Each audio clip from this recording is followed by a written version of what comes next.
हमारी आवाज पर ही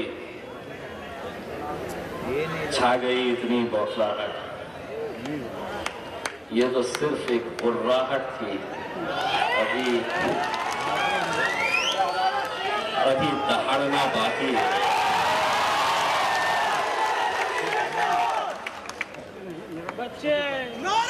अल्हम्दुलिल्लाह हम औरंगाबाद से तकरीबन 125 गाड़ियों का काफिला लेकर निकले, तो हमारे ये जो चाहने वाले लोग खड़े हैं ना सामने, कौन पता है ना? तो ये सुबह 6 बजे पहुंच गए और बोले हाँ नहीं आने देते। आ गए और बोले मुश्किल है साहब, बहुत पुलिस है, आपको औरंगाबाद से निकलने ही नहीं देते। मैं अल्हम्दुलिल्लाह औरंगाबाद छोड़ दिया। बोले अहमदनगर बहुत पुलिस लगाए, बस वहां से पलट के आना पड़ेगा। मैं अहमदनगर से भी निकल गया। बोले पूना तक तो पहुंच ही नहीं सकते हैं, मैं पूना भी निकल गया। एक जगह पे रुकाए और मुझे कहे कि साहब अब इसके आगे नहीं जा सकते। मैं बोला साहब मैं इमीडिएट वापस जाता हूं, क्योंकि अगर आप मुझे सड़क से नहीं आने देना चाहते, मैं अपने गाड़ियां रखूंगा और पूरे महाराष्ट्र की आवाम से कहूंगा कि ट्रेनों के ऊपर चढ़ जा, देखते हैं कौन करता है। वो अधिकारी ने बोला नहीं रुको साहब,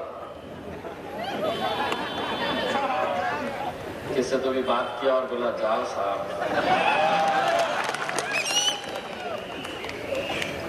लेकिन मैंने आज इन 13 घंटों के सफर के अंदर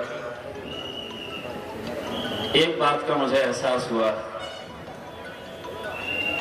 कि लोग यूं ही मजलिस को शेरों की जमात नहीं कहते हैं। कुछ तो है कि इतनी ताकत लगा दी गई। और मैं एक साफ शब्दों के अंदर ये कहना चाहता हूं, और मेरी बात रखने से पहले मैं महाराष्ट्र की और मुंबई पुलिस का तहे दिल से शुक्रिया अदा करना चाहता हूं। मुझे मालूम है कि जो रुकावटें पैदा की गई थी इसमें पुलिस का कोई हाथ नहीं था। आप अपना फर्ज निभा रहे थे, मैं अपना काम कर रहा था। लेकिन कौन लोग थे जो इनके ऊपर दबाव डाल रहे थे कि इम्तियाज जलील और असदुद्दीन अवैसी साहब मुंबई तक नहीं आना चाहिए?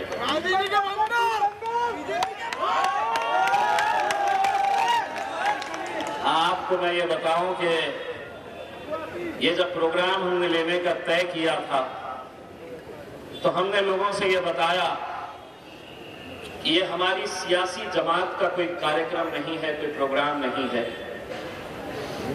हमने तमाम कांग्रेस के, राष्ट्रवादी कांग्रेस के, समाजवादी पार्टी के, और अब तो शिवसेना भी मुसलमानों की बात करती है, उनके भी नेताओं को हमने कहा कि एक मर्तबा हम लोग क्या अपने कौम के साथ हो रहे नाइंसाफियों के लिए हम एक प्लेटफॉर्म के ऊपर नहीं आ सकते? क्या हमें उन मराठा भाइयों से सीखना नहीं चाहिए कि जिन्होंने जब अपने रिजर्वेशन के लिए सड़कों के ऊपर आंदोलन किया तो शिवसेना का मराठा हो या भारतीय जनता पार्टी का हो या कांग्रेस का हो या एनसीपी का हो, ये पूरे के पूरे मैदान में उतरे तो अपनी सियासी जमात का मफलर पहनकर नहीं उतरे, वो मराठा बनकर वहां पर उतरे। लेकिन हमने जब यही पैगाम, यही इनविटेशन सभी हमारे राजनीतिक दलों के नेताओं को हमने दिया तो किसी ने भी साथ नहीं दिया। बहुत इज्जत के साथ हमने इन लोगों को न्योता दिया, इनविटेशन दिया, लेकिन बाद में पता चला कि ये इज्जत के लायक ही नहीं है।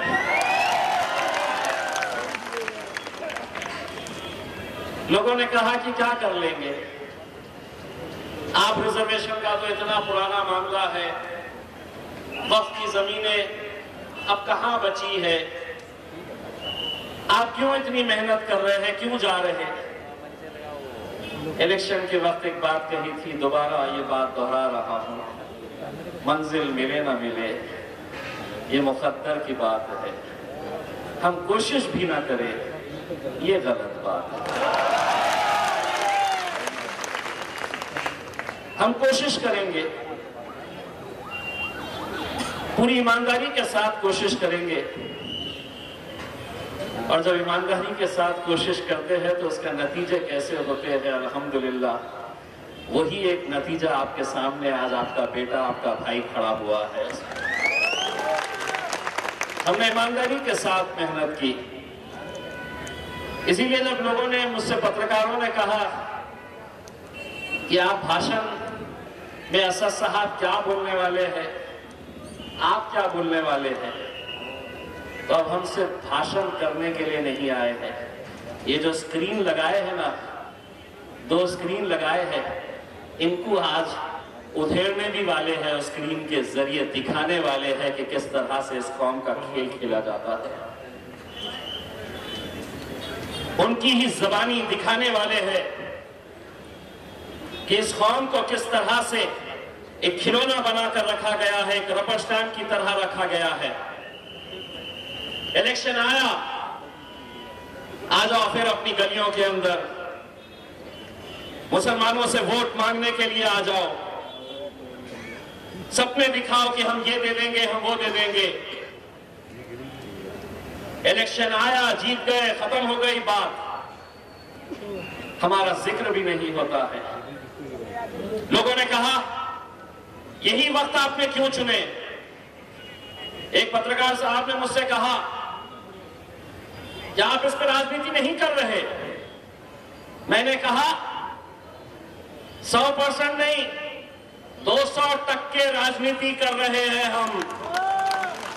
और यही वक्त क्यों कर रहे हैं कि पूरे महाराष्ट्र के अंदर नगर परिषद के चुनाव है, दोबारा हमारी चौखटों के ऊपर यही लोग आने वाले हैं। आज जो लोग औरंगाबाद से या पूरे महाराष्ट्र के कोने कोने से आए हैं, हमने किसी को गाड़ी नहीं दी, किसी की गाड़ी के अंदर पेट्रोल नहीं भरा, किसी को पैसा नहीं दिया, लेकिन उसके बावजूद भी इतनी तादाद के अंदर अगर नौजवान बुजुर्ग निकल कर आए तो कहीं ना कहीं उन्हें यह एहसास हो रहा था कि हम जिस मुद्दे को लेकर आगे बढ़ रहे हैं हमारे आने वाले मुस्तकबिल से यह ताल्लुक रखता है।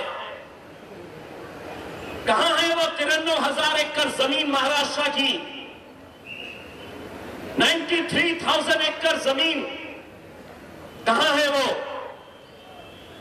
किसने किसको बांटा है, किसने किसको बेचा है। अल्हम्दुलिल्लाह 8 महीने हो गए हैं महाराष्ट्र वक्फ बोर्ड का सदस्य हुए, मेंबर बने हुए। इन 8 महीनों के अंदर अल्हम्दुलिल्लाह 9 FIR रजिस्टर करवाया हूं मैंने पूरे महाराष्ट्र के अंदर। 9 FIR, बड़े बड़े धन्ना सेठों के खिलाफ FIR। जो सोचते थे कि हमें कौन रोक सकता है, हम तो पैसों से सबको खरीद सकते हैं और खरीदे हैं। उनके अंदर डर नहीं था, खौफ नहीं था। वो सोचते थे कि हमारा कौन बाल बांका कर सकता है, हम तो पैसों से सबको खरीद सकते हैं। उन्हें क्या मालूम है कि बाजारों के अंदर कुत्ते के बच्चे बिकते हैं।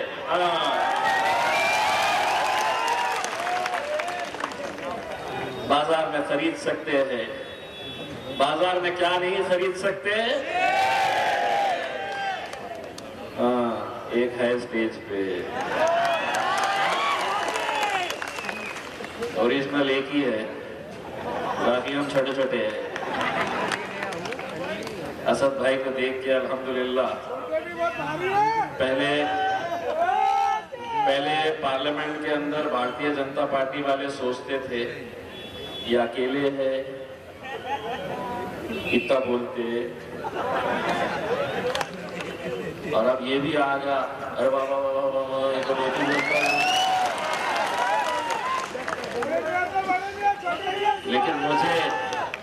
लेकिन मुझे इस बात की खुशी होती है कि जिस शख्स को अल्हम्दुलिल्लाह पूरी दुनिया देखती है, पूरे मुल्क के अंदर अगर कोई एक जांबाज पार्लियामेंट के अंदर खड़े रहकर हमारी हक की आवाज वहां पर बुलंद करता है, यह अल्लाह का फजल करम है।